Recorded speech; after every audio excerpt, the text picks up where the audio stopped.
ओहे वैष्णव ठाकुर दयार सागर हृदा से करुणा करे। Hare Krishna. So Hare Krishna. today we have with us His Grace Toshan Krishna Prabhu. He has joined us from Sydney, and well, as we all can see, he's a very young personality.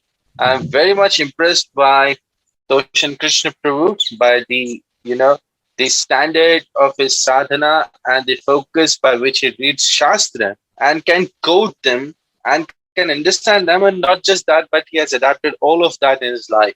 Toshan Krishna Prabhu is very young, and we'll get to know him more in this particular session. Welcome, Toshan Krishna Prabhu. Would like to welcome you in this particular segment we have just begun. It's called Guyam Akhyati Prcchati, and you know the meaning of this more than me. So later I'll be asking you to define it. But right now I'll begin with a normal question that every interviewer will ask you always. The question being, tell me something about yourself. Well, thank you for having me here, firstly. There's nothing too interesting about me, but if you want to go with some simple sort of biographical details, I was born in 1999 in Germany, but I moved when I was very young to England, and then from England moved to Australia, where I spent most of my time growing up. Even though I'm half German, which explains why I'm born in Germany, and on my father's side and on my mother's side, I am Manipuri, so I'm half Indian, maternally. Yeah. I'm right now a university student. I'm doing religious studies and biblical studies at the University of Sydney, which is one of the oldest universities in Australia. I think it's actually the oldest in Australia. Yeah. Okay. And yeah, I try my best to serve here at the local temple. And yeah, I'm not sure anything else about me. Is there anything else you'd like me to bring up? Yeah. Oh yes, of course. I'll ask you a lot of questions in between. Yeah. You said that you have been doing services in the local temple at Sydney. Could you tell us something more about the temple? Like, where is it situated? Yes. Who are the deities? Please. So we are all under the shelter of Sri Sri Radha Gopinath. Everyone in Sydney, whether they know it or not. Of course. Srila Prabhupada, he writes that even the atheists are reciprocating with Krishna, right? Because Krishna is hiding himself from them. So therefore, even the atheists have a relationship with Krishna. So in this way, everyone in Sydney actually is having a relationship with Radha Gopinath. But some of us are more aware of it and some of us are less aware of it. I would say of the people who are aware of it, I'm the least aware of it. But still, so Sri Sri Radha Gopinath, where our deities installed by Srila Prabhupada, they have a really amazing story. Srila Prabhupada actually sent them here, but then they got returned back to India. and then he had them sent again. And actually, Srila Prabhupada, now I'm mind blanking exactly where, but I think it was somewhere in India. It was I think in Mumbai, but I could be wrong.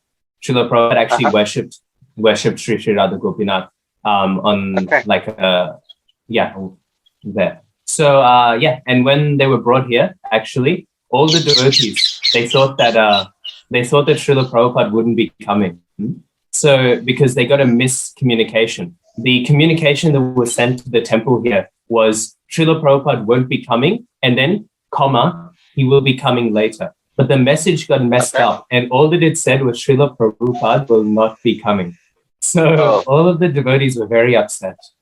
And then when they were told, they had to pick somebody up, I've heard the story in different ways, but one way that I've heard it is that the basic idea is the same, but the details are different from devotee to devotee, is that when they were told to pick somebody up, they were told, do you have things ready for Srila Prabhupada? And they all said, what? Srila Prabhupada, what do you mean? Because they misunderstood the message. So they were going non-stop here and there. And the thing is, I can't remember, I think barely any of the devotees were even initiated. None of them had any real practice, right?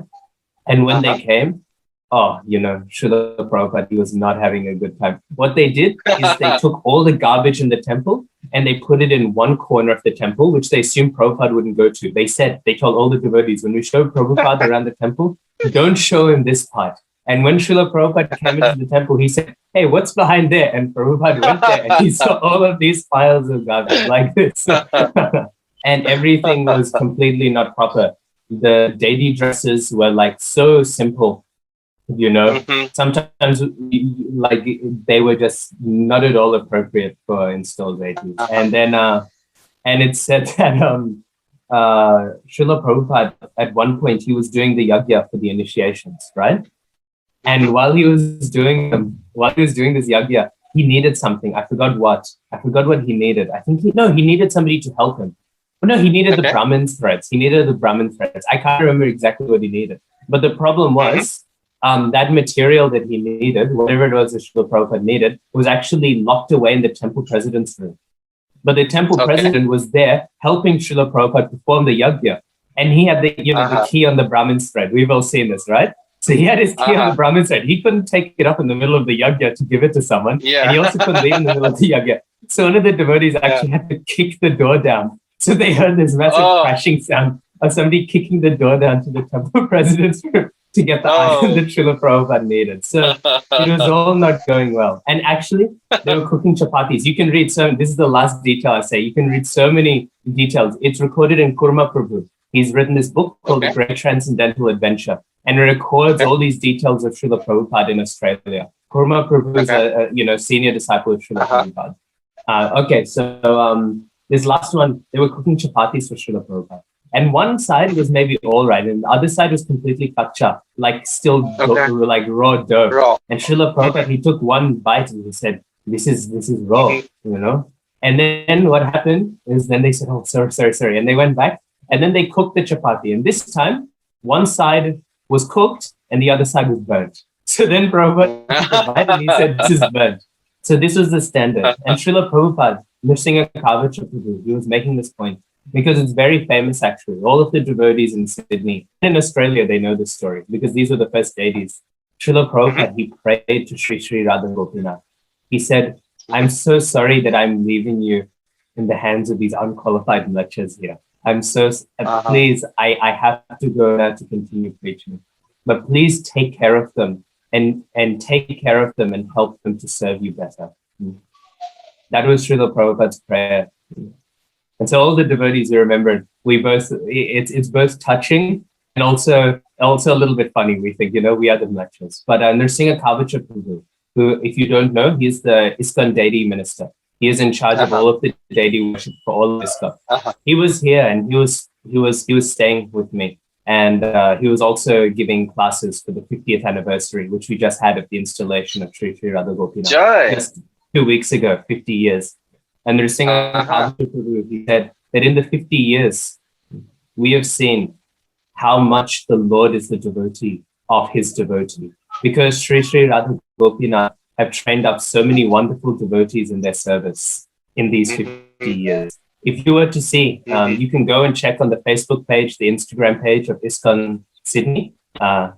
If you see it, you'll see how beautifully the celebrations happen. We had a 5-day celebration, and every day we had a 50-hour kirtan, and the deities were dressed so beautifully. The temple room, if you saw videos during the Pushpa Abhishek, when the pujaris took all the Pushpa, all the flowers off the altar, the Pushpa, it was so high, it was up to our legs, like our feet were covered in flowers. The whole temple room was like it was snowing. Things like this we can see sometimes in India, but especially outside India, it's very rare to see such celebrations. It's rare. Such opulence. So we saw these wonderful, and the deity dressing was beautiful. Nrsinga Kavacha Prabhu was saying he visits temples all around the world. He was telling me that he thinks the way that the garlands are made here should be made standard. This should be the standard of garlands. So we can see so beautifully, actually, the devotees are worshipping Radha Gopinath here. And we can see that is only the mercy of Srila Prabhupada and Sri Sri Radha Gopinath. But how can we receive the mercy of Sri Sri Radha Gopinath without Srila Prabhupada? This is the lesson. Of course. Srila Prabhupada, he asked Radha Gopinath, Please take care of them. And therefore, Radha Gopinath is taking such nice care, not just of us devotees here in Sydney, but also all the non-devotees in Sydney. We are all under the shelter of Gopinath. So that's something to say of the temple. The temple is having so many wonderful devotees. We have a really, some of the most fired up brahmacharis you'll meet in the world. They're well known. I know among some of my brahmachari friends, they'll say, oh, it's Sydney brahmacharis, very strict, very pakka. Non-stop. I think they would do more. How much is a full-time job? Like 40 hours a week? I think they normally do like 48 hours a week of book distribution on the streets. And book distribution, in the city especially, when they also do traveling sankirtan. Traveling sankirtan, they say, is austere because they're just living in a van, but the actual people are soft and nice. But we know how city people are like, materialistic, mode of passion. They're very, you get abused. I've been on book distribution a few times. I'll tell you, they're not giving you compliments.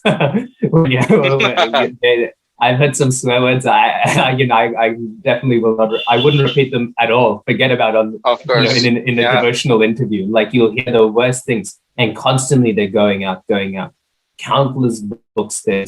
So we can see these, and so many devotees also who are constantly serving Radha Gopinath for decades. So that's something to say.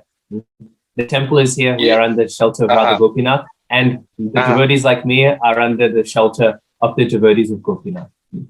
Jai, Prabhuji, that's so, wonderfully soothing words that you have presented very humbly. But to our viewers, I want to tell this, that out of 50 years, as Prabhuji is explaining, that Gopinath has taken care of all the devotees and has created so many wonderful devotees in the temple. Out of all of them, I got this blessed fortune to meet Toshan Krishna Prabhu, and just by this simple answer of the first question itself, we can easily find this, that how great is this personality. And just by on his face, the beautiful shine we can see, it is not just of the sun, but it is also of the austere Krishna consciousness that he's following, that we get this inspiration. And just, by his soft talks, we can directly connect to him very easily. It's no doubt in that. Thank you very much, Prabhuji. That, I'm really happy to be meeting you, asking you these questions and receiving such wonderful answers. Very happy and very ecstatic to see you, Prabhu. Prabhuji, you said that you were earlier there in England, and from England you have shifted to Australia. So do you remember some parts of England, and which one do you like more, England or Australia? Well, I don't remember much of England. I was very young and we only stayed there for maybe a year. But I remember it was cold. And I do remember the devotees there. The devotees there are very sweet. I remember very sweet devotees. But Australia, I like much more. Because the thing is, Australia, especially the climate is much nicer. It is a warm, it is a nice warm place. A different warmth than India. The eastern part. A different warmth than India, though. India has this humid warmth. Australian warmth is dry. It's very dry. And the sun is stronger here. Not to go off into too much of a tangent, but we have a thing, there's a layer of the atmosphere which stops the sun rays entering into the world. And there's a hole in it above Australia. There's an actual hole. So the sun is very harsh in Australia. So that's maybe a negative. But if you learn to get around that, everything else is wonderful. We have so much beautiful nature. We have a small population. So the population hasn't yet destroyed all of the wonderful gifts that Bhudevi has given us, right? There's so many beautiful forests and everything in Australia. And Australians are very passionate about preserving it. So it's very nice. In that sense, Australia is rather sattvic. Maybe only in that sense, but at least in that sense. Australians are very sattvic, like very much in tune with nature. You don't find that so much in England. England is very much buildings and rain and like this. Also, Australians are very humble people. Not that British people aren't, especially the devotees are nice, but Britain has histories of different class levels and everything, a little bit of stuff like this. You don't find this in Australia. Australians are very simple, sweet, polite people. The richest person on earth will happily... No, not like me. I took on the British side. But no, yeah, the richest person in Australia will be very happy talking to a completely impoverished person. There will be no issue. Oh, that's Yeah, so wonderful to hear. yeah, Thank you. Rosie, you said that you have two backgrounds with you. One is the German background and one is the Indian background. yeah. Before I ask into any details, I want to know which side dishes do you enjoy more? Eating Oh, those dishes. Indian for sure. Like I knew what you were going to ask the moment you started. Everyone always asks it. Like And who can which dishes compete? do you like more? See, I'm a big even though I'm Manipuri, I'm a big fan of Uh-huh. South Indian. South Indian food is like South South Indian. Indian cuisine is just dosa, idli, sambar, all of Uh-huh. these things. Oh wow, Uh-huh. wow, that's my favorite. So yeah, that's yeah. I'm very happy on the temple. We have Uh-huh. once a week at least. There will be a day when they have idlis for breakfast, and oh, Jai. jai. And you would be running there. That's the day. I coordinate my visits, so I make sure I'm definitely there. I got to know that. I also know that you like rice more than rotis. Oh yeah, no, that's the thing. That's where the Yeah. Manipuri part comes out.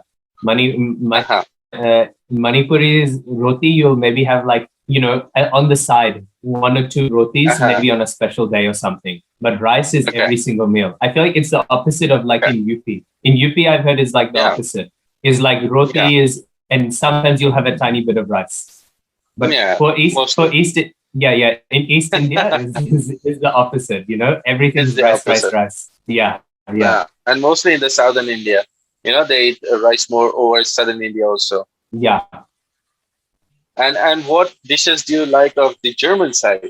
Of I the know German side, cheesecake might be yeah. one. Cheesecake is nice, but I think Germans they excel the most with pastries.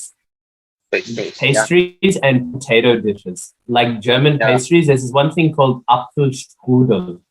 And Uh-huh. it's like this apple pie, but it's very different to apple pie. Uh-huh. If you ever meet Uh-huh. I'm sure you would know. I know you've been in Germany Yeah. for a bit. I'm sure you will Yeah. know Apfelstrudel, Yeah, I knew so that. nice. So nice. Yeah. But also they have this dish they make with Kartoffel, which is how you say Uh-huh. potato in German.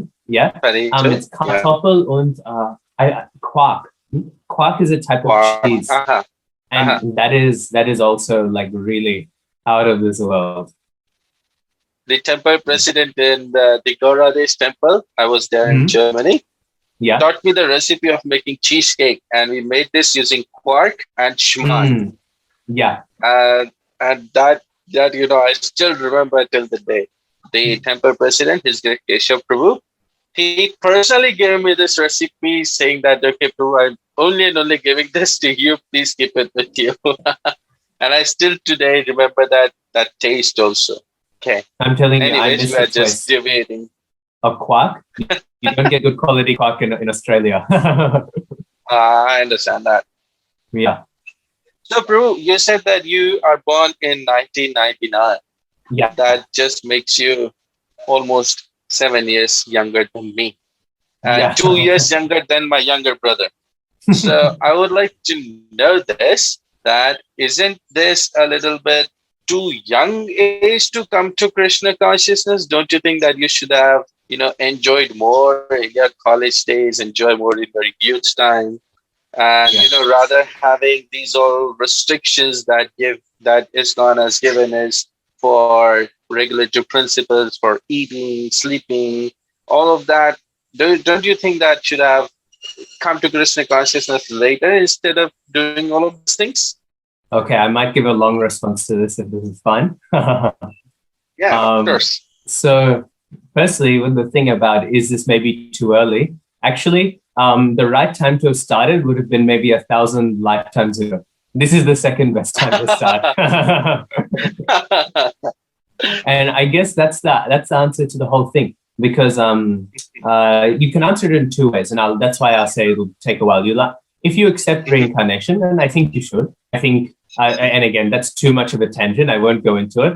But I think there's very good reasons to accept reincarnation. If we accept reincarnation, how many lifetimes we've been in this world? How many times have we lived our college years and enjoyed them so much? How many times have we had all sorts of attempts? If we have been, it's said in Chaitanya Charitamrita, since time immemorial, we have been existing in this material world, tasting every single pleasure. And you know what? We're still dissatisfied. We're still depressed.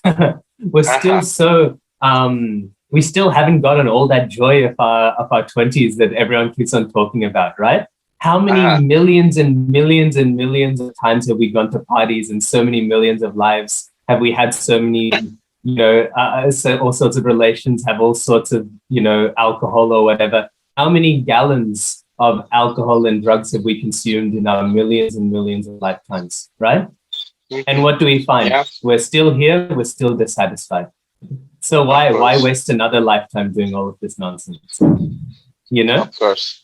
Like we've tried it and it didn't work out, If this was the only life, then still it wouldn't make sense. But especially when we understand reincarnation, we've been having so many different times we've done this. Every single pleasure you can imagine. Sometimes people say, wow, many girls, they think, wow, if I could be a boy, I could do this and this and this. And I know many boys, they're like, oh, if I was a girl, I could do this and this and this. Well, actually, you've experienced all of these things. You've experienced every single variety and type of pleasure you can in the heavenly planets, in the hellish planets, right? On Earth, you've had every single sports car, every single food, every single beautiful man or woman, depending on your birth. You've experienced all of them. And yet, who can say they're satisfied? So what will one other lifetime do of this? The fool, it's just foolish. They say it's insanity to keep doing the same thing again and again and again, and there will be a different result. But even if you don't accept reincarnation, it's this very weird idea that if I do whatever my gut instinct, whatever my animal mind tells me to do, if I do whatever it tells me to do, then I'm free. In the Bhagavad Gita, it actually says these regulative principles are what? Regulative principles of freedom. Of freedom. And every time when I run people through Gita, they'll always ask, hey, what a contradiction. Regulation and freedom? Oh, what are you talking about? I think Krishna got a little confused there when he said that. Maybe it's a typo, right? Because how can you have regulative principles and freedom? This doesn't make sense. But actually, I was speaking to one of the brahmacharis. So you can think, maybe you'll say I'm regulated. If anyone knows me well, they'll know I'm not very regulated. But the brahmacharis most certainly are regulated. Very, very regulated. This brahmachari, I know, he owns nothing. He owns a watch and he owns 2 sets of clothes, right? And he sleeps on the floor and he wakes up every morning at 3 a.m. consistently, 3 a.m. every morning. And he goes out. Minimum, he'll read 2 hours every day. He will chant japa 2 hours every day. So regulated, right? Yeah. And I was talking to him and he was saying, in the first few years of him being a brahmachari, he felt so restricted. So restricted, he felt. He would, every moment he would think, I just want to sit down and watch a movie. I just want to watch a documentary. I just want to do this. I just want to do that. I just want to eat some chocolate. You know what I mean? I want to go out and have some ice cream or something, right? He would think like this because it's so regulated. And then he told me, he said, after a few years of this strict, disciplined lifestyle, he realized that actually now he is the freest he has ever been. And the reason is because before he was a slave to whatever random thing his mind told him to do. His mind just randomly says, go watch a movie, and then he'd watch a movie. His mind would say, go eat some ice cream, and then he'd go eat some ice cream. He was a slave to whatever basic desire his mind would push out to him. But now he has the freedom to do what he actually wants. If he wants to do something, he will do it. Not that he will do whatever his mind suggests him to do, but what he intelligently decides is the right thing to do, he can do it. And if his mind tells him to do something, he can think, do I actually want to do this? Will this actually benefit me or not? So he's actually truly free. So by regulating ourselves, we learn how to regulate our minds. And by regulating our minds, then we are truly free to do whatever we want. How much is our mind the worst enemy of ours? I'm sure we've all had the experience. Our mind told us, hey, don't study. Hey, don't study before the exam. Just do this, do that, right? And then the night before the exam, you're thinking you're like, I am full number one. Right? You're panicking and you're not having a good time, right? Why? Yeah. Is this the freedom that is so joyous to have? Is this the wonderful, wonderful freedom that we are missing out on by following Krishna consciousness? I don't think so. Mm-hmm. And if this was the case, that all of these freedoms, and I don't want to be inappropriate by mentioning all of them, but we all know what they are. They're all around us in society. They're plastered everywhere. It's a very unfortunate thing. Nobody is innocent anymore. We've all been exposed to all of the pleasures the world is trying to propose to us, When we see all of them, what has recent history been? The past half century has just been an increase and increase and increase in all of these things. Things that would make our grandparents faint are openly broadcast on TV, let alone being done in people's lives. And what has happened? Has the joy of the world increased? Are people happier with all of this change? No, depression is the highest it's ever been. Depression is like shooting up exponentially. Yeah. So I would like people to think scientifically, maybe. Even if you want to say reincarnation is unscientific, and I would say you are wrong to say so. But even then, let us just think scientifically about the world around us. If your hypothesis that we will be happier, that we will be better if we can just be quote unquote free to do all of these things, if this is your hypothesis that this will bring freedom, this will bring happiness, then I'm sorry, but the experiment of the last century of society has shown that that is quite not true. The experiment has shown that that is very false. But if we take the hypothesis that Krishna consciousness will make you happy, I would like you to do the experiment yourself. Try it just for 6 months. Try just not the full regulations even, just a bit of chanting. Abstain from meat products like this, read a tiny bit of Bhagavad Gita every day. Just try it genuinely, try the experiment, and you will see the hypothesis, and it is my confidence, you will see it confirmed. And we see it confirmed in so many cases.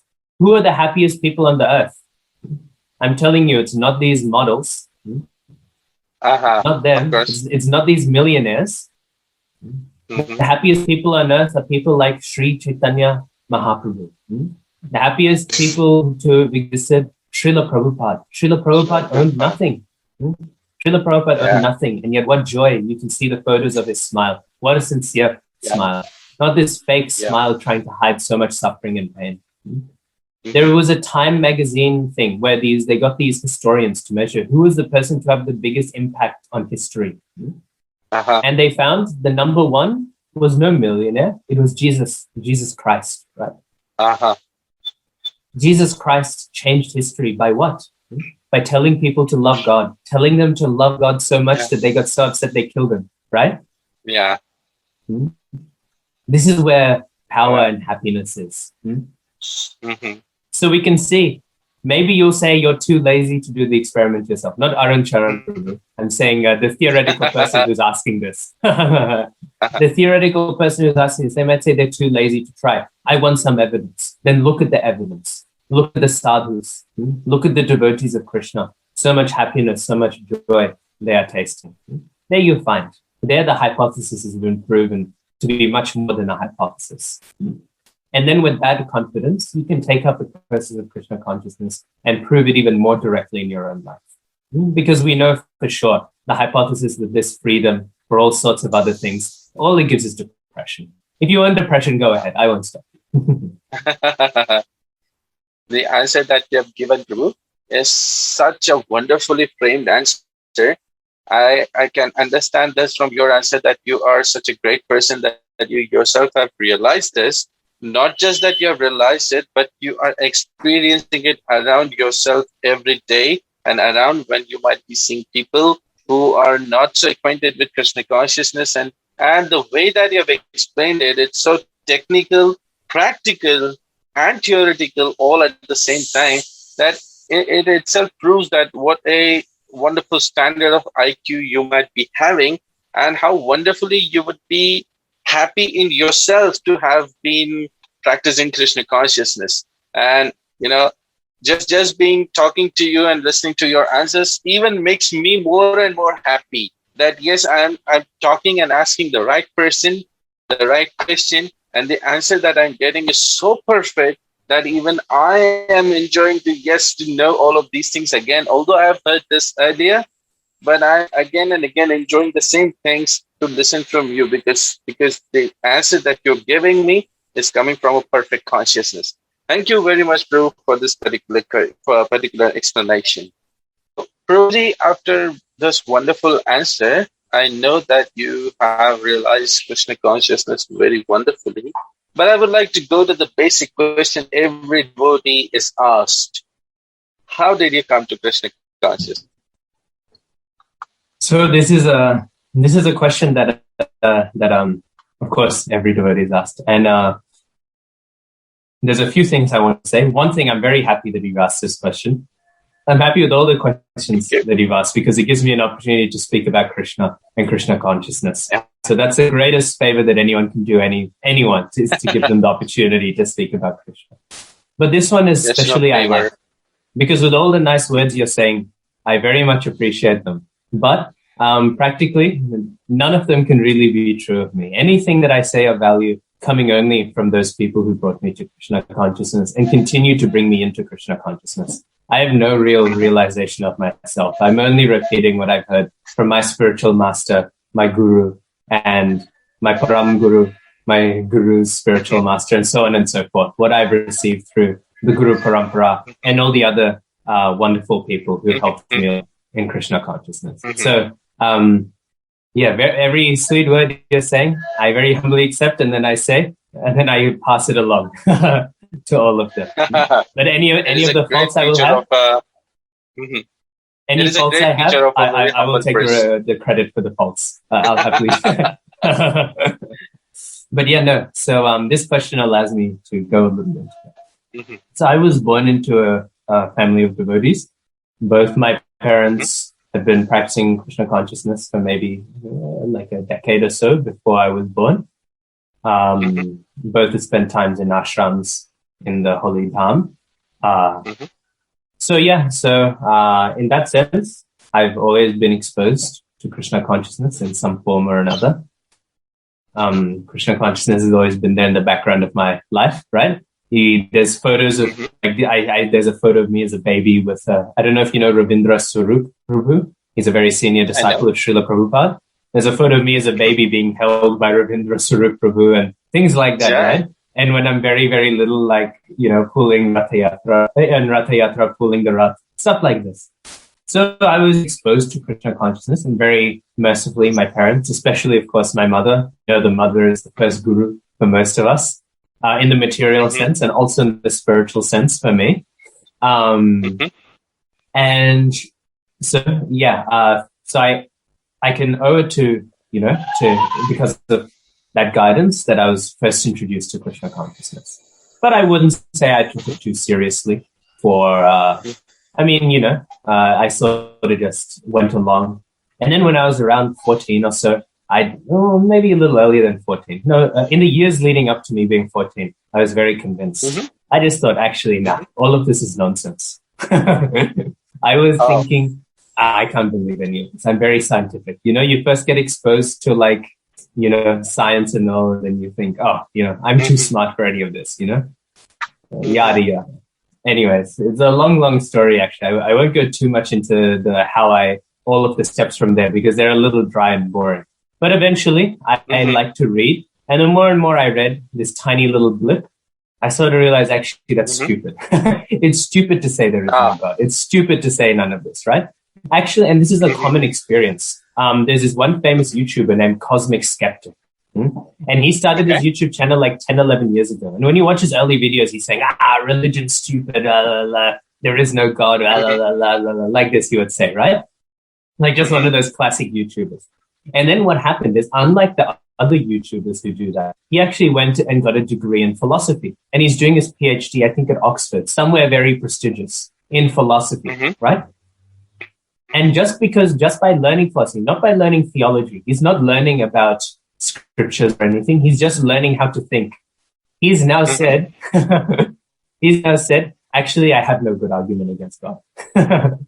He said, all Awesome. of my arguments now I've realized were nonsense. He said the main thing for him is he doesn't realize why animals would be allowed to suffer, which is something that we can resolve well with our philosophy. I hope maybe with Krishna's mercy, one day he can come into contact with the devotees and that'll resolve his only final reason, he said, for being an atheist. So here was a person who originally said, there's no good argument for God. Essentially, if you meet anyone who's speaking like this, 100% of the time, they're not very well educated on the issue. They're not very well informed.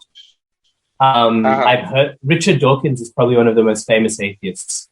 And there's one other professor of philosophy who's also an atheist, right? He's an atheist, he says, for emotional reasons. Who knows what that means? But he said that watching Richard Dawkins do philosophy is like watching a dolphin play soccer. It just doesn't work, right? It's just awkward to see, Anyway, so all that to say, the moment you read into it, you'll realize these arguments for atheism are very, very weak. So very quickly, I would say it was a very small phase where I was very convinced of atheism. And there was a whole lot of other thoughts that went into it, but again, I'll talk on forever. But then, when I realized there must be a God, I was thinking, I don't want to just simply take up to this Krishna consciousness, because then I'll just be doing it because my parents told me to. This is a classic thing. Every young person experiences this, Oh, what my parents say, my parents aren't that smart, every that's a sign that you haven't yet fully mentally formed. You're thinking your parents aren't so smart. And then when you mentally form, you realize actually, no. They were pretty smart. This is the classic arrogance of the 14-year-old. So at that point, then I dropped everything actually.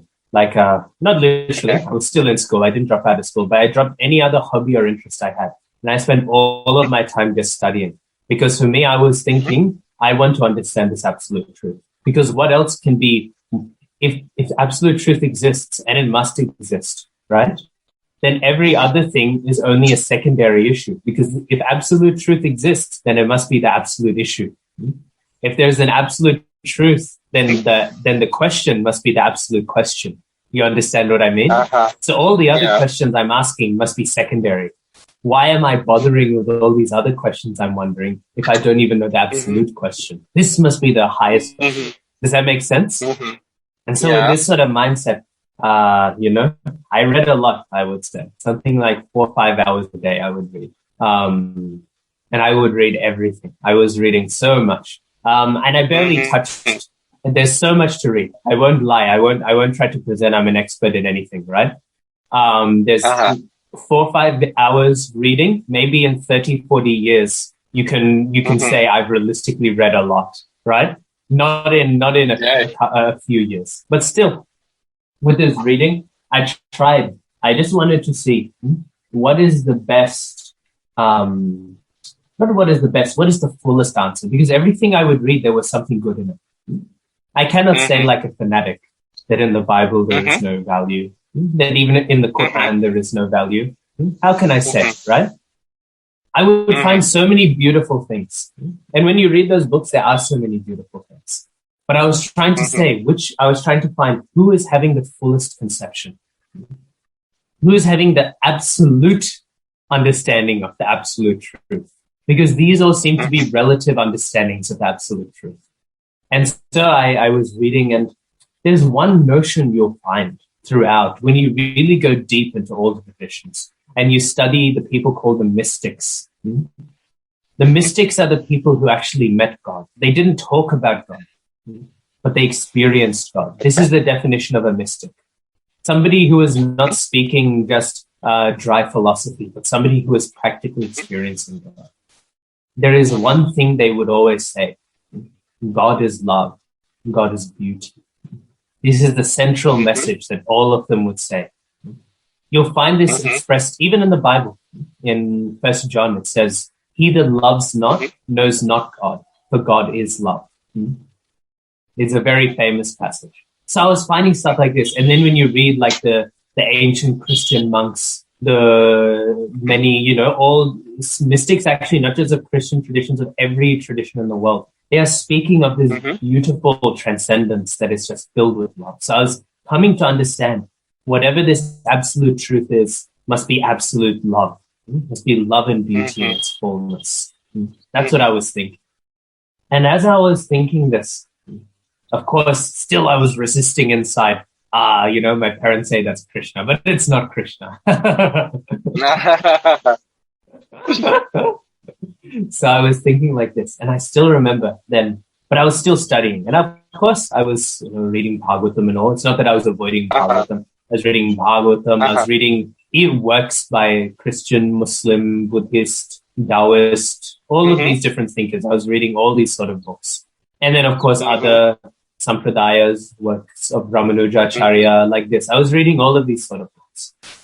And they all make good logical arguments, right? I found that the Vedics, they made the fullest arguments. Because I never wanted to say that other people were making, not that they were making bad arguments. Of course. Again, fanaticism, I find, has no real place in Krishna consciousness, right? But still, the answer is most complete. I felt like the sentences that the others were beginning to say, Vedic answers were completing. Reincarnation just makes so much sense of the world, right? I can't really accept that God would just place us all here for one go around, and then based on what we do in 70 years, he'll either eternally let us be with him or eternally throw us away from him. This does not sound like the God who I'm hearing about, who is all love. And I cannot understand the relationship of God with the world as being one of judgment. Because when we hear the mystics, we hear of a God who just pours his love, not a God who looks at the world and is looking for things to judge. Right?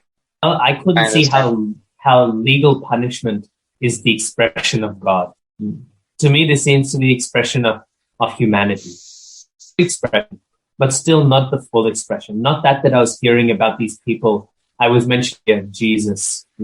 We have these people like Jesus, St. Francis of Assisi, even the Buddha, and then, of course, Jiva Goswami, Rupa Goswami, Prabhupada, these mystics, these people who experience something so powerful. They were not describing this sort of.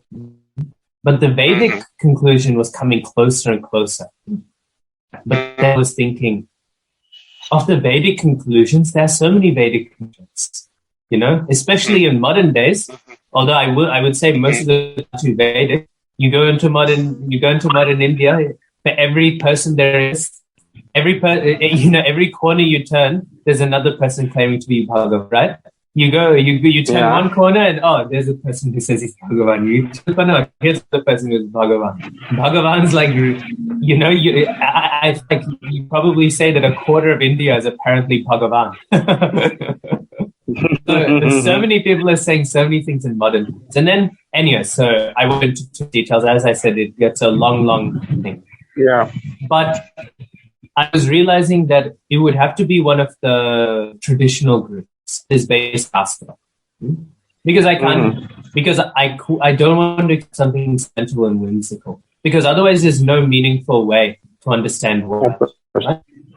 And I remember, so then I was reading all these arguments. But I'll do one thing, I'm not smart enough to tell the difference between all the arguments. These scholars are very smart.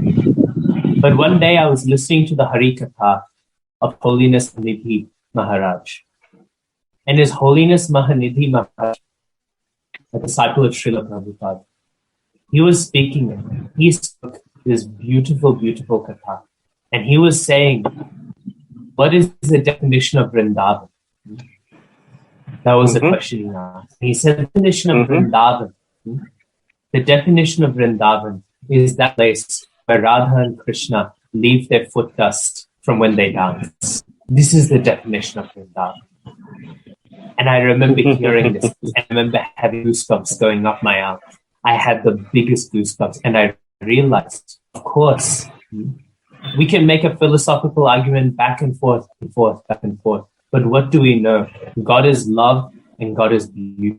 And there's nothing more loving. There's no one more loving. And there is no one more beautiful than the Krishna conception. If we cut all of these complex arguments, we just come to the root cause of it all. God must be beautiful and infinitely loved. And no one can hold that position like Krishna does. And then I went back and I was reading Bhagavatam. and Nectar of Devotion and Bhagavad Gita. Suddenly, text came so alive when I realized I'm not meant to read these books in order to find arguments. I'm meant to read these books in order to find God. God who is infinitely beautiful, who is infinitely loving. If somebody wants to say that God is not loving or beautiful, look, you're free to have that opinion, but have it away from me. I think that's a crazy opinion to have. Most people will agree with this. And then I saw it, every single page. Krishna. One way that Krishna's name is translated is reality the beautiful. Another way is Krishna the all-attractive. And then it made sense. Who else can be God but this Krishna who is having such sweet friendships with all his cowherd boys? You know what's greater than being the king of the universe? Being the simple cowherd boy running around in the in the fields of Vrindavan. That is so much greater because beauty rules over power. Again, beauty conquers people in ways that power never can. So the most powerful force in the universe is beauty. So what could there be greater than Krishna, this infinitely beautiful personality? And then with that, I became very convinced. And then I decided to take up the practice of Krishna consciousness. That was sort of how I became, And then, of course, the story goes on a bit further. But I think Arun Charan Prabhu might ask about that a bit. So I'll stop the answer there and see if he has any other questions. So you have already anticipated what my questions will be. Yeah. So this just proves a sign of intelligence that when you have been practicing Krishna consciousness in so long, and when you have been inquiring it such wonderfully, and that you have been, in touch with the scriptures, when you have been in touch with all those people who actually inquire, and such wonderful explanations that you have given really, really inspire us and really would, pique the interest of people who would really like to have something explored and something meaningful of their life. Thank you very much for that wonderful answer, Toshan Krishna Prabhu.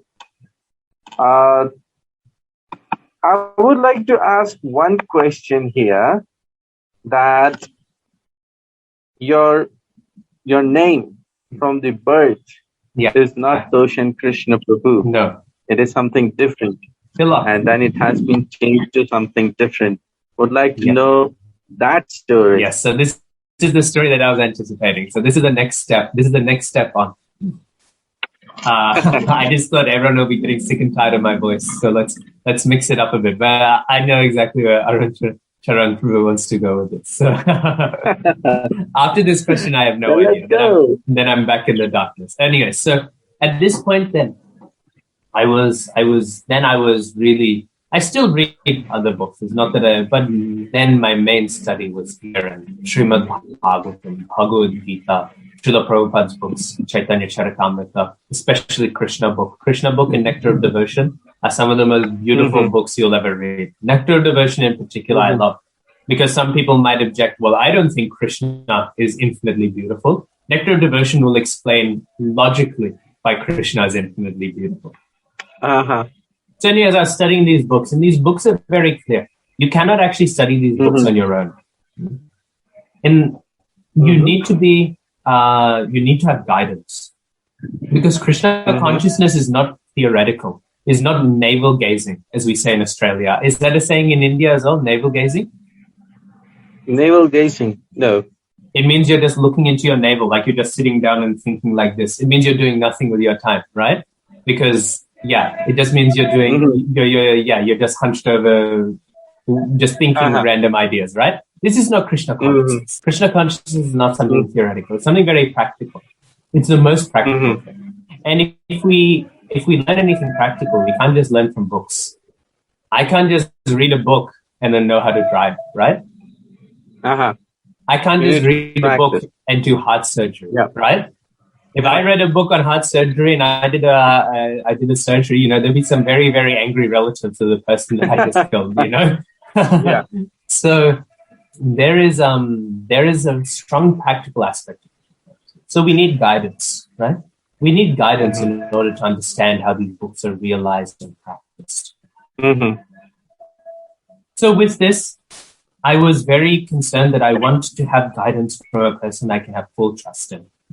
And so I would listen to many sadhus, and I'll tell you so many sadhus who inspired me so much, and who in many ways I consider my guru. Because of course the guide in spiritual life is the guru. But the guru is not a sectarian thing. As I said, fanaticism has no place in Krishna consciousness. Fanaticism has zero place. It is not that there is one guru. The guru is a principle. The guru is a tattva. The guru is actually a shakti, an empowerment of Balaram. So the guru is a principle. Anyone who guides you towards Krishna is acting as the guru. But at one point, you have to find somebody who is constantly the guru, if you get what I mean. Somebody who you can fully surrender to as being permanent, if you will, in your life manifestation of the guru. Some people can act as guru, and other times they cannot. And so there are many devotees like this. Because actually the guidance is the most important. But there also must be initiation, diksha. Because in diksha, you get attached, you get connected to the line of the parampara. Then you get formally attached to it. So shiksha is in a sense more important, because this is what the parampara is giving. The parampara is not giving diksha. The parampara is giving bhagavatam. So shiksha is the most important. In that sense, I had encounters and I had the listening of many sadhus who I would say are my guru. His Holiness Bhakti Vikas Swami, without a doubt. His Holiness Bhakti Vikas Swami Maharaj is such an esteemed and great Vaishnava. Without a doubt, I would consider him to be a manifestation of the one guru, right? Guiding me in my spiritual life. Many other people. His Grace Madhavananda Prabhu is another one, a senior disciple of His Holiness Govinda Maharaj. But one thing that always grasped me was I would hear on the topic of Govinda Maharaj, I would listen to the classes of Govinda Maharaj, and I would listen to his classes, and my heart was stolen. My heart was completely stolen. I just thought if I could just give my life to the lotus feet of this Vaishnava, I would. Of course, we say these things, we don't actually mean them. A person is junior in my spiritual, we think we have this emotion, but we don't actually. I have to clarify that point. When it actually comes to it, everyone's very hesitant to actually give their life to the Guru, to surrender fully. But we like to think we do. So I like to think I did have that feeling, right? And I was so captured in Govinda Maharaj's Hari Katha. Because when Govinda Maharaj would speak, I heard it. There it was in the form of Katha, Krishna the all-attractive, Krishna reality the beautiful. Here he was being expressed and dancing on the tongue of Govinda Maharaj. So Govinda Maharaj, his Katha completely took me. But I was very sad because, of course, Govinda Maharaj, he resumed his role in the eternal Leelas of Krishna in 1996. 3 years before my birth. So there was no chance of me asking to be sheltered under his lotus feet. But then what happened was, as I sort of kept on listening and just being upset about this, I listened to the Katha of Madhavananda Prabhu, who was one of the very senior disciples of His Holiness Govinda Maharaj. And while listening to his Katha, I would just relish it. And he would sometimes mention a sadhu by the name of His Holiness Srila Radha Govinda Das Goswami Maharaj. And he would say things like, to his audience, he would say, you do not know the fortune that it is like to hear Katha from a Vaishnava who has been studying Bhagavatam since his birth, such as Radha Govinda Das Goswami Maharaj. And I would hear these descriptions and I would think, this sounds like a very interesting personality. And then once Madhavananda Prabhu, he quoted the famous story of how, I'm sure it's not a spoiler to anyone, that Srila Radha Govinda Das Goswami Maharaj would go on to be my spiritual master. So I'll call him Guru Maharaj from now here on in. He was telling the story of how Guru Maharaj met Srila Prabhupada. It's a famous story. You can look it up on YouTube. I don't want this interview to go on forever. That's why I won't recite it here. But it's a beautiful, funny story. Watch it. It's so sweet. It's so nectarian. Just look it up on YouTube. So I heard Madhavananda Prabhu recite the story, and I laughed and enjoyed the story so much. I thought, okay, this is it. My curiosity had built up. Who is this personality? And then I listened to some of his classes, and that same voice of Govinda Maharaj was there. That same voice that had stolen my heart was there.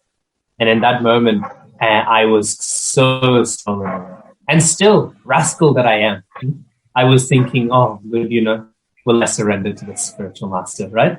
Will I surrender to this great devotee? Because as I said, you like to think it, but then it's easy to say when that personality is departed, Mm-hmm. But then I remember one day, I forgot which temple.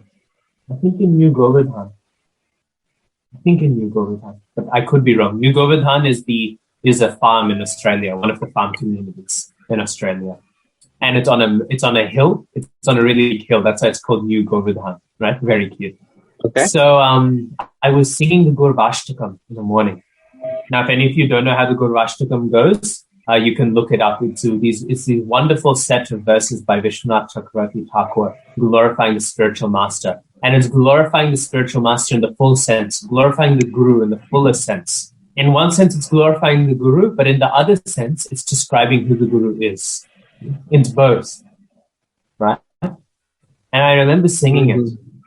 And by the time I finished the last Vande Guru Shri Charanara Vindam, when I sung the last one, I had realized, normally when I sing it, obviously I understand, I know enough Sanskrit to understand what I'm singing, right?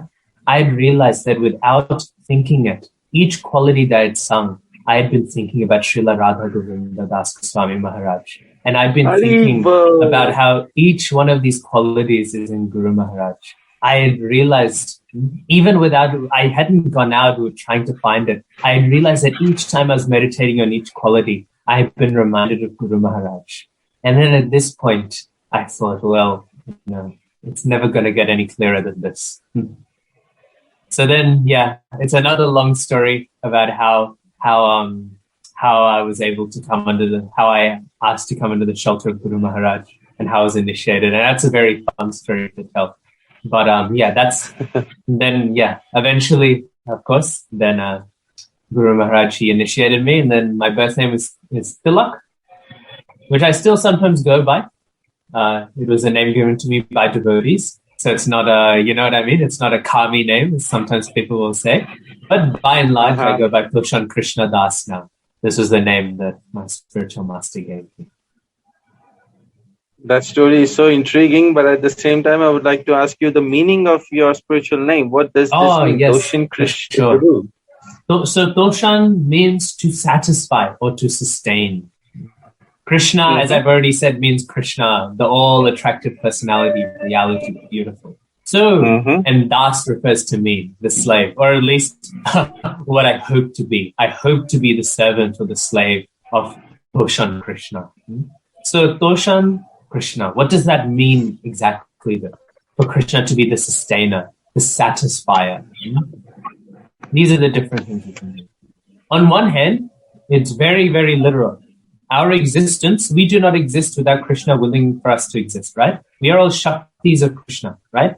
We are eternal, and we will never cease to exist. And there never was a time when we did not exist. But we are energies coming from Krishna. Krishna is the source of us. And therefore, Krishna literally sustains us. Our very existence is coming from him. But then a little deeper, we can understand that this whole world is complete. If we study the Ishopanishad, we hear Om Purnam Madaha Purnam Midam Purnat Purnam Mudachyate. Like this we hear, right? We hear that this material world is fully complete. And actually, Srila Prabhupada in his purport, he explains that we have all the resources, all the food. Actually, how much mercy is it that every day the sun shines on us? How much mercy is it that every day most of us are able to eat and drink? How much mercy is it? So Krishna, he is quite literally sustaining us because he is giving us all of these things. Surya Dev, Vayu, all of these demigods, they have all of their potency to give us these things only because Krishna has given them the potency. So, but then in the deeper sense, Toshan means one who satisfies. Because our souls, what do we want? We want that beauty. We want that love. This is what I was saying the whole time. This is why the Krishna conception is so complete. We want to be satisfied by beauty. And only Krishna has the infinite beauty in order to satisfy our infinite appetite for beauty and for love.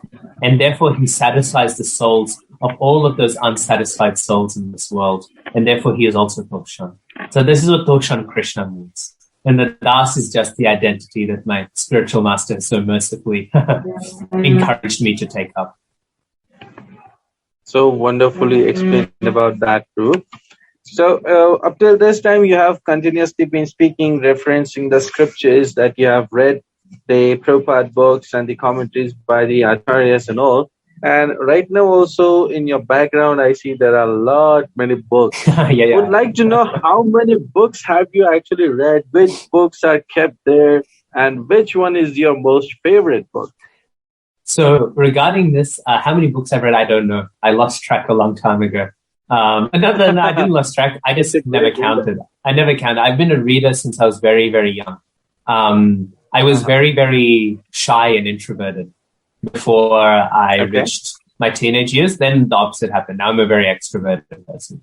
But when I was little, I was very shy and introverted. And I would say my friends were books. Lunch break at school and all the other kids would go out to play in the fields and all. I would go to the library and I would read books. Books were my friends. Yeah. Okay. Yeah. So how many books? I don't know, because I've been reading since such a young age. I never counted, right? Yeah. So how many books I've read, I couldn't tell you. Not to brag or anything. Just I genuinely don't know. I've read a fair few books. Probably all of Prabhupada's books.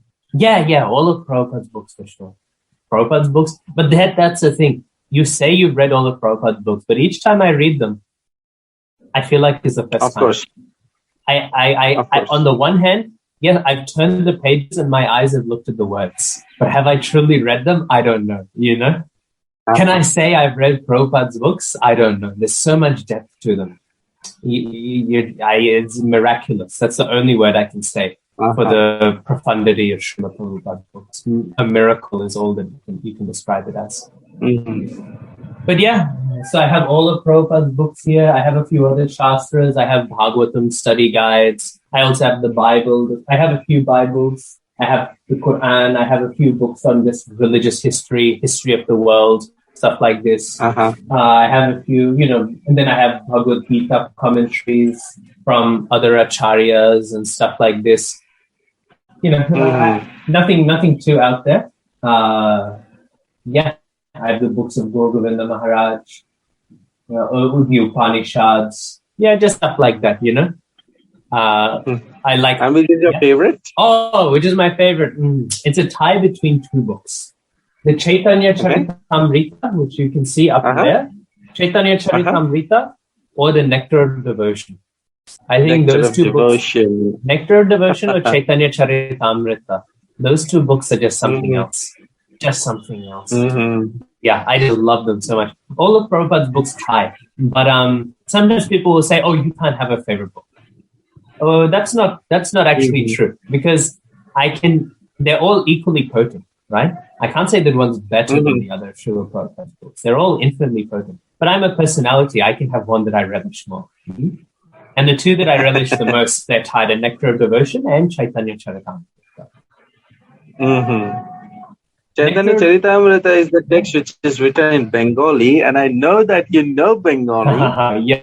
I would like you to tell me which is the most closest verse you feel to your heart that has been spoken in Chaitanya Charitamrita, and would like you to give us a little bit of explanation, not too detailed, but a little bit of explanation of what we can take out of that verse. Okay, yeah. Let me think for a second. There's a few that are coming to mind. There's Shraddha. So actually, you know what? I can tell you definitely the one. It's Sadhu Shongo Sorbo Shastre Koi Lobo Matro Sadhu Shongo Shonge Sorbo Siddhi Hoy. Hmm? This one is The movie amazing. Groger? Is a very, very famous one, right? You'll hear it all the time. Hmm? So, sadhu course. sangha, sadhu songo, sadhu songo. Huh? Sadhu sangha, the association of the devotees. Hmm? All of the shastras are saying. Hmm? What are they saying? Logo matro, sadhu songe. So, sadhu songe, in the association of sadhus. Logo matro, even 1/11th of a second, 1/11th of a second. Chorbo siddhi hoy. You'll get all perfections. This is Can you probably please explain that? How, why, and how is it said the 1/11th of a second? You know, even I, if I try to make an association with a devotee, like you're sitting before me, and we have been speaking since almost 1 hour. But has it there been really an association? And I feel that yes, there has been association. But what is the concept of being 1/11th? Can you explain that? So the 1/11th refers to 1/11th of a second. It's making the point that actually sadhu sangha is so potent, is so powerful that even with the smallest unit of time, we can't even imagine what is 1/11th of a second. Half a second is maybe the shortest we can think. What is 1/11th of a second? It's so little. The sadhu sangha is so potent. The association of the devotees is so potent that even just by that such a small moment that we can't even understand, we can receive all these perfections. And it's something you can practically experience. If you have experienced associating with Vaishnavas, with devotees, right? It is a nectar that very few other things can compare with. Because you can think, Krishna wants to associate with the devotees. If this association is so nectarian, so wonderful, then what will we get out of it? If they're all satisfied, eternally happy, eternally loving Krishna sees this association and says, I want to be part of this. Then what nectar is so in wonderful. there? With that particular question, Prabhu, I would like to take you to another point of view. Yeah. Just would like to know, we know that you are just 22, 23-year-old person and have been experiencing Krishna consciousness since long. So how do you shape the routine of your day? How much do you read? What do you read? And like what's it's for you in your daily life? How do you go through? So right now is the worst time to ask me that because I've just finished my university exam. So during that time, my sadhana is rather weak, right? I'm going to bed at times of night that no devotee should be staying up, submitting assignments and all. But when I'm stable in my sadhana, it depends.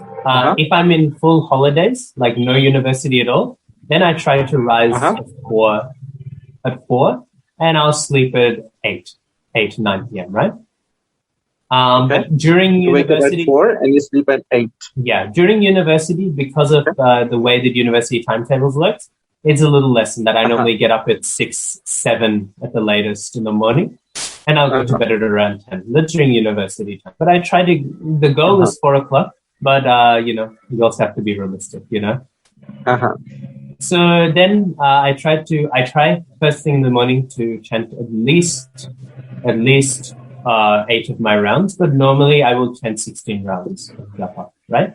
But if I'm really in a rush, like something's due that morning or so, I'll do 8 rounds. Then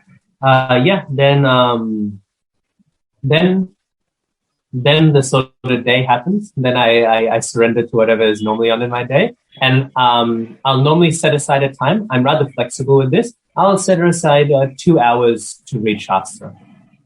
So I try at least 75% of that time is reading Prabhupada's books. And the other 25% is reading other Shastras by other acharyas.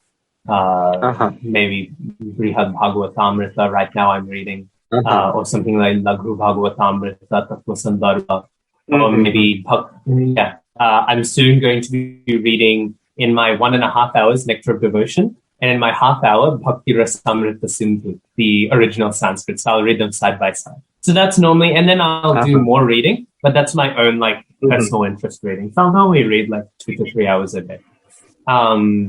but that's not routine, right? Then I'll also try to listen when I take the train to university. I'll listen to katha. I'll try to listen to at least half an hour of Srila Prabhupada's classes. One of Srila Prabhupada's classes, they normally go for half an hour. And then maybe half an hour to an hour, depends how it goes, of my spiritual master's classes, Guru Maharaj's classes. Yeah, and then besides that, I would say that that's my routine. It's nothing too out there, nothing too special. Then I normally leave it flexible for university work and for any sevas that the temple gives me. Because there's no point reading if you're not doing any service. So I leave the rest of my time open for service or for university work. And are you usually able to balance your life while being a student and while being a devotee, both at the same time? Yeah, like I know the ideal answer is for me to say, yes, it's the easiest thing in the world. But I'll be honest, it's not always easy, you know? Often people like to say it's easy, and I understand why. They don't want to discourage people from taking up Krishna consciousness. But I actually sometimes think that's the wrong thing to say, because then when a person does struggle, they feel like there's something wrong with them. You know what I mean? I don't struggle most of the time. Most of the time it isn't a struggle, but sometimes it is. You know, I don't think people should. You know, I don't think we should lie to people. There will be challenges, right? And you're normal for experiencing challenges, right? But by and large, my life is all the better for it. Going to the gym is a challenge, right? But it improves the quality of your life, right? Being healthy is a challenge. Improves the quality of your life, right? So is it a challenge? Sometimes, yes. But is it a challenge that improves the quality of my life? Infinitely more than anything than exercise or eating healthy, as good as those are, would, right? So is it a challenge in the moment? Sometimes, yes. But at the end of the day, do I ever look back and think that was a challenge? No. Because what it gives me, I'm very grateful for. It gives me an emotional stability, a spiritual stability, a happiness, a realistic view of student life that all my student friends do not have. They do not have. They do not have the mercy of Krishna consciousness being poured onto them in a way that helps stabilize them in this very stressful, emotional time. It's being even the brahmacharis, they tell me, they say they're so happy they're not students anymore. Like they all went to the best universities in Australia. They all have degrees from the best. So they worked very hard, right? And they all did very well. They all got high results. But they tell me, they're like, even though we did well, you know, it was a tough time, you know. And it's a tough time for anyone, even if no matter which university you go to. And I also go to one of the more intense universities, right? So, but yeah, no. So all that to say, yes, you know, sometimes it is a bit of work. Sometimes it is a bit of a challenge to balance it. Normally not so much, but you know, especially exam time, stuff like that, it gets a little difficult sometimes. But what it gives in return for that challenge is you can't even compare. You know. And while being in a student life, generally a man has a lot of ambitions that I want to do this, I want to do that. What exactly is your goal in your life? What do you wish to achieve when you're studying? My hope is to do well so that I can hopefully go into academia. I'm thinking of going into like an academic profession, doing a PhD, and then working as a scholar and a professor in religious studies. Okay. But originally my plan was to do software design. But I sort of shifted because I thought I want to follow this passion. I think especially during the Corona time, everyone got a little shook up, right? And everyone realized there's no stability even in the safe jobs. So I thought, why not follow my passion, you know? Especially a country like Australia. Australia is very forgiving in that if your career doesn't work out so well, you can very easily change careers and you don't get set back in life. You don't, not at all.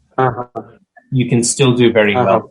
Like I know some people here in Australia, it's their 6th career and they're not at entry level, right? So the Australian job economy is a very forgiving one. So it's not silly to take a risk like that, right? But so my current plan is to go into academia. But if not, I'll transfer back to software design. Okay. Yeah. And in your spiritual life, what is it that you wish to achieve? In my spiritual life, I wish to be a servant of the devotees. I don't really have any ambition with that.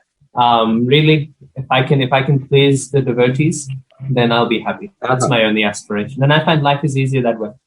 I don't go home and think, oh, I want to achieve this, I want to achieve that. I ask the temple president, I ask the senior devotees in Sydney, what can I do to serve you? What can I do to make you happy?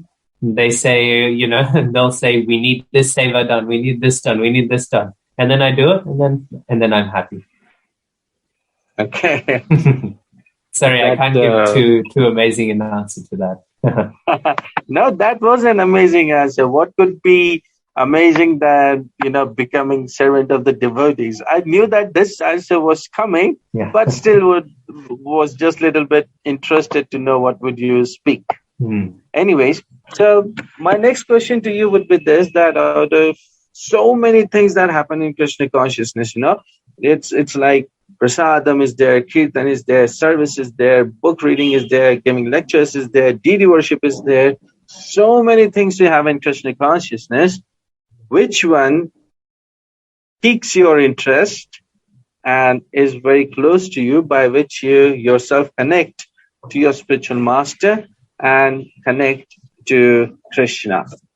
Well, without a doubt, honoring prasadam is a favorite of everyone's. Yeah. But no, I say the two things that Krishna consciousness is infinitely relishable, and every aspect. So when I say the things that I enjoy the most, I'm not saying those are better or anything like that. I'm just saying those are me as an individual. I relish the most. For me, when I study Shastra, I feel very sheltered in Srila Prabhupada. I feel humbled. The ego is such a big enemy of us all, definitely me included. Anyone who knows me can tell you that. And you are so humbled if you read the Bhagavatam. Because in the Bhagavatam and in the Chaitanya Charitamrita, firstly, you just get overwhelmed with how much knowledge is in here, right? And secondly, it's glorifying Krishna. All of it is glorifying Krishna. And as arrogant as we can be, definitely as arrogant as I can be, you have to be an extra level idiot. Sorry to use a heavy word, but you have to be an extra level idiot to see the glories of Krishna and then think something great of yourself. If you read the Bhagavatam and hear the glories of Krishna, how can you think there's anything special in you?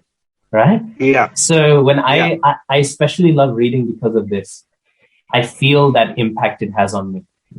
I feel myself grow in my humility and in my understanding of spiritual life. And you might say, oh, that's very arrogant for you to say that you're growing in your humility, right? But for me, I would say it's not actually that I'm growing in my humility. It's more that I'm realizing the levels of my arrogance. And I can recognize how crazy that I think I'm anything compared to all these great Vaishnavas and to Krishna. If these people have existed, then all my good qualities are nothing. So I especially love reading because of this. I also love reading because I love reading in general. As I told you, from a young age, I've been a big reader.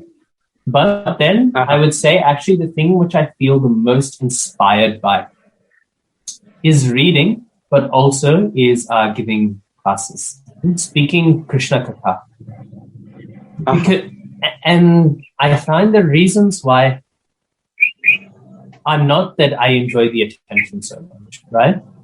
Actually, the attention makes me a little uncomfortable sometimes. All the eyes are on you, they're seeing all, if you say something wrong, you get nervous and you say something wrong. Even, look, maybe I didn't know it, but even something I know, sometimes you'll say wrong because you're on the spot and you just slip of the tongue. You say the wrong shloka, you say the wrong name. Actually, there's one of my classes got posted on dandavats.com. I think you saw it, right? You messaged me.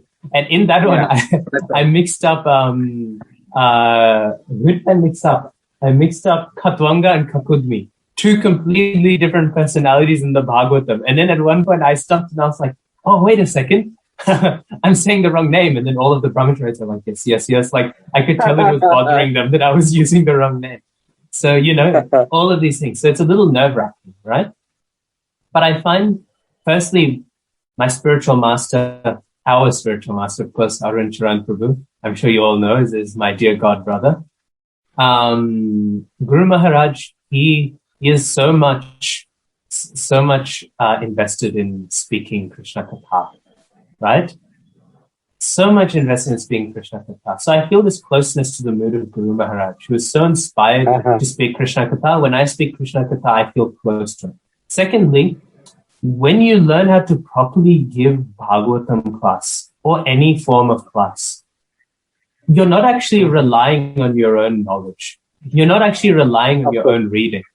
In that moment, you're solely relying on the mercy of Guru and Gauranga. I remember asking His Grace Padmanayan Prabhu, who I consider to be one of my great Shiksha Gurus, who was a senior godbrother of both of us, and a great devotee.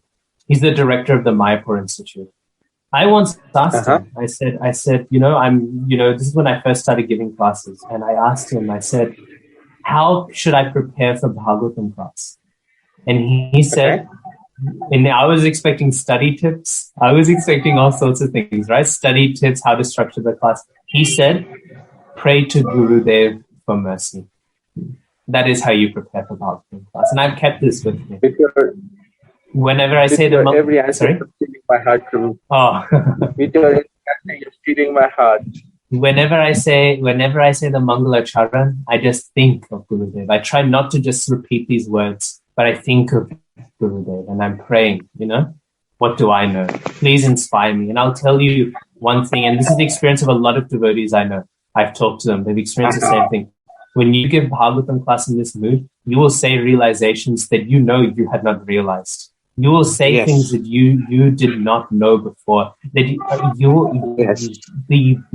all of the stuff you prepared, you can chuck it out the window. I write notes, and if I really get in that mindset, I will not even speak on those notes, because those notes are nothing compared to the realizations that will come. You will really feel them come from above and come through you. And it's this. You will feel the mercy of Gurudev so strongly. I'm sure you've experienced this as well. Yes, I've definitely experienced it, Prabhu. And even I can, second your words here, that whenever one prays to the spiritual master very sincerely, the spiritual master empowers you and brings about those words out of your mouth that you can never even think of.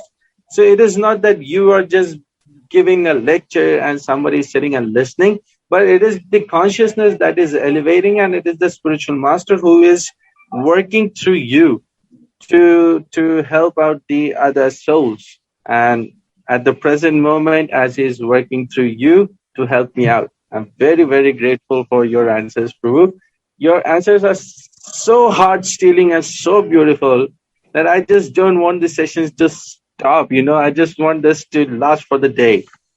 But I got another question for you right now here.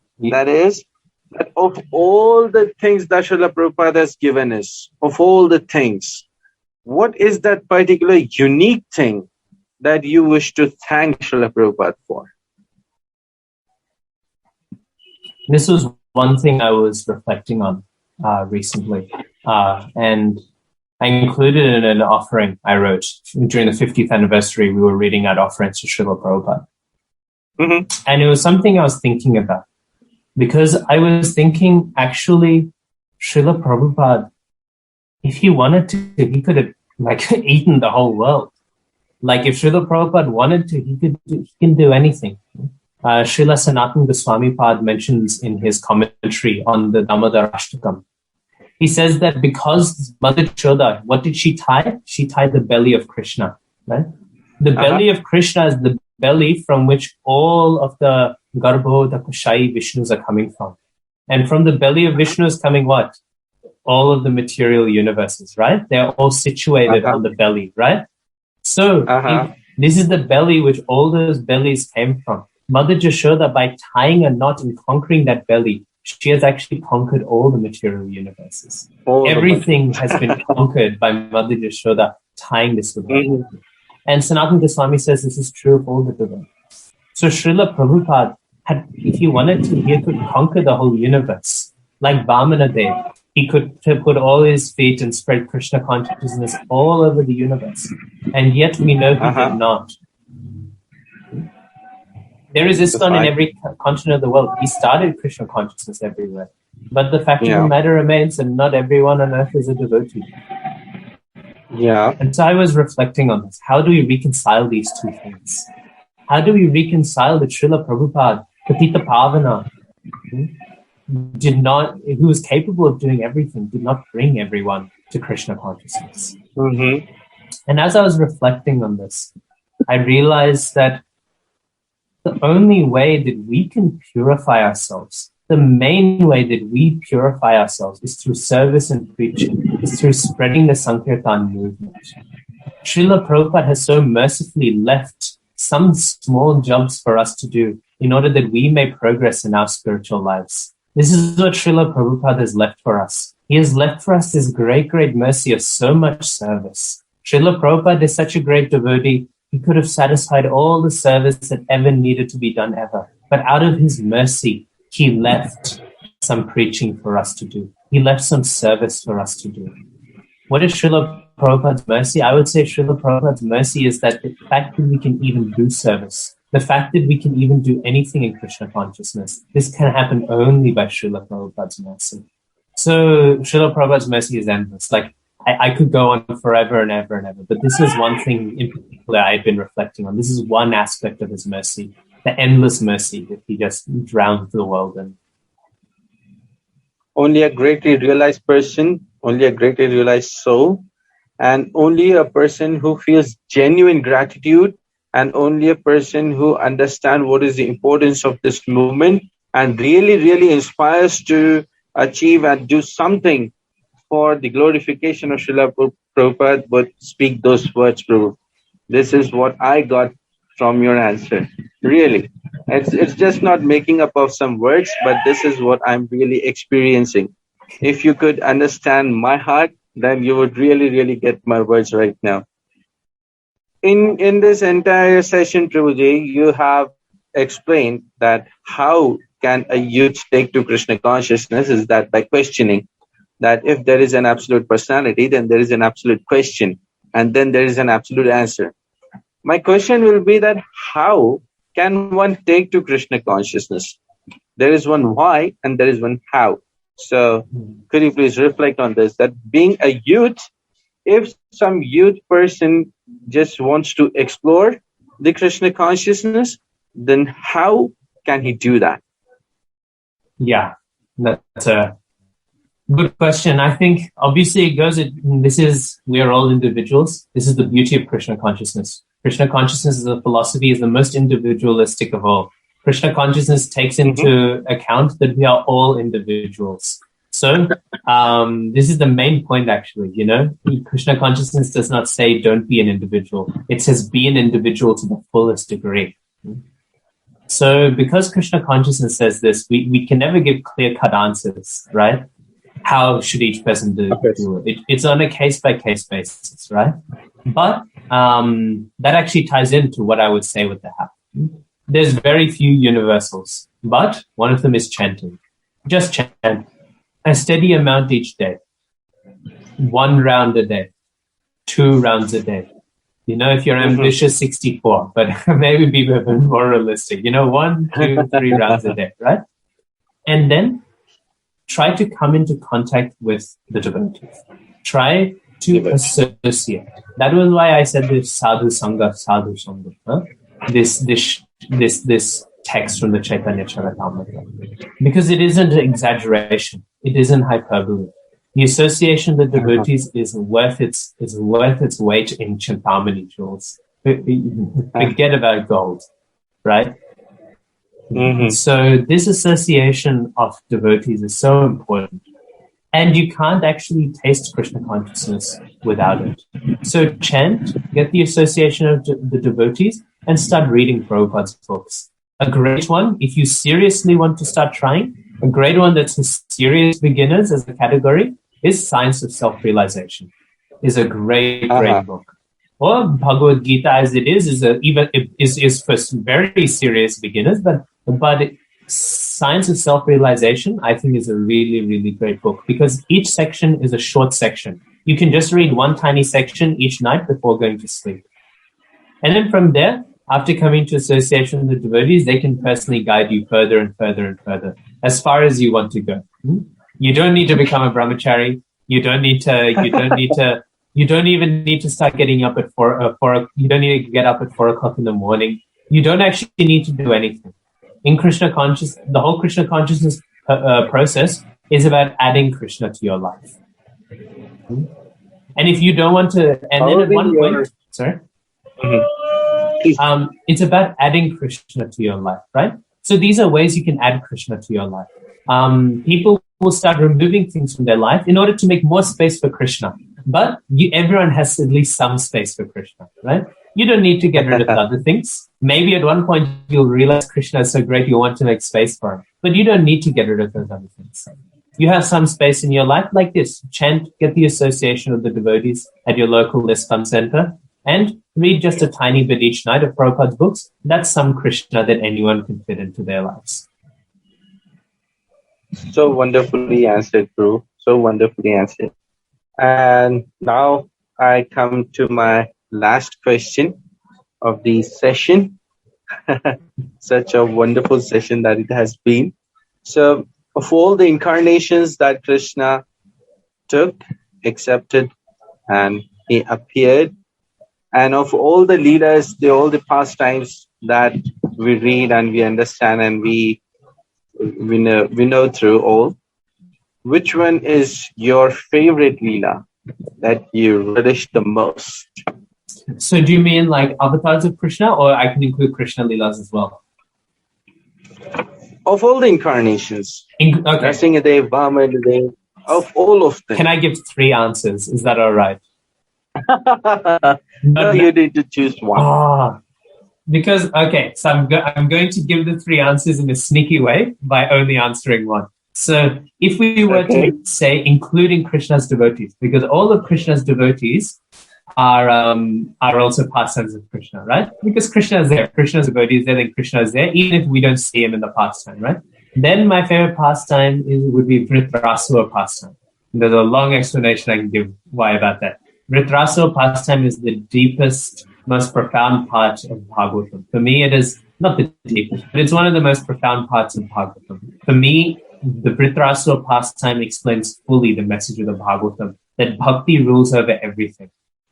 Caste, gender, race, ethnicity, species, none of that matters when bhakti is involved. Bhakti rules over it all. Of course, I can go deeper, but I'm already cheating by mentioning 3 pastimes, so I'm going to get it. Of the incarnations of Krishna, I love Nrsimhadev's pastimes. Nrsimhadev's pastimes are so deep and profound if we understand them. Nrsimhadev actually has a very special position for our Gaudiya Vaishnavas. Of all the incarnations of Krishna, Nrsimhadev is the most dear to us. Krishna is the most dear, but of Krishna's avatars, Nrsimhadev is the most dear. Because so many of us coming to Krishna consciousness, we're demons. Sorry to say, right? I'm a demon. I know this, right? We think, oh, Hiranyakashipu, he'll protect me from all the demons everywhere. All these demons around me, they're getting in my way. That's what we think, right? But who's the biggest demon getting in the way of your sadhana? It's not somebody else. It's yourself, right? It's your anarthas, it's your mind. So we need those demonic tendencies to be killed. And who's better at killing demons than Nrsimhadev? This is why Bhaktivinoda Thakur, he's written a beautiful bhajan to Nrsimhadev. He said, please Nrsimhadev, purify me, that I may worship Radha Krishna, Juba. He has written like this. So Nrsimhadev, So like this we understand, Nrsimhadev, he's looking after us, and he's also purifying us.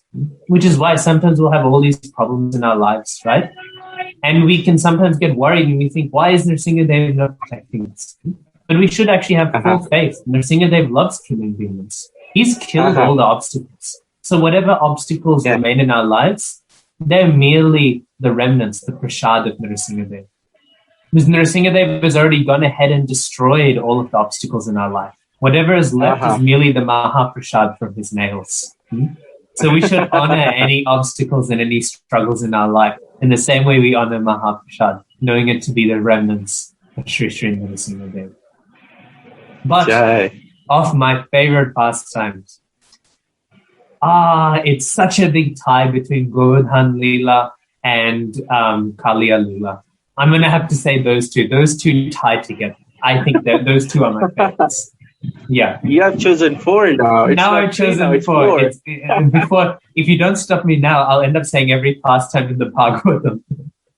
I know. But yeah, no. Kaliya pastime and Govardhan Leela. Those are my favorites. I love those. Especially a person who relishes pastime so much. I know only a person who can, relate to every pastime, who relishes all the pastimes, really has difficulty in choosing which one to speak at this question. And this is what you have really exemplified before me, that you have relished those pastimes so wonderfully that you're really having a difficulty in choosing which one should I speak of. This just proves, Prabhu, that you have really taken all the rasas of Krishna consciousness. You have really imbibed Krishna consciousness in your heart, and that's how you are really living this wonderful spiritual life.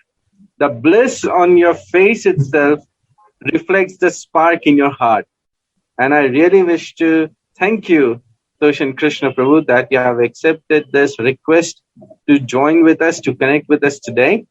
And we are really, really grateful to have you on this session, on this interview session, on our channel. And I really, really enjoyed our talk very much. And it is not just a formal words that I say, but really, if you can understand my heart, really feel my heart, then it is just dancing out of ecstasy to have heard these wonderful words of you. Thank you very much, Prabhu.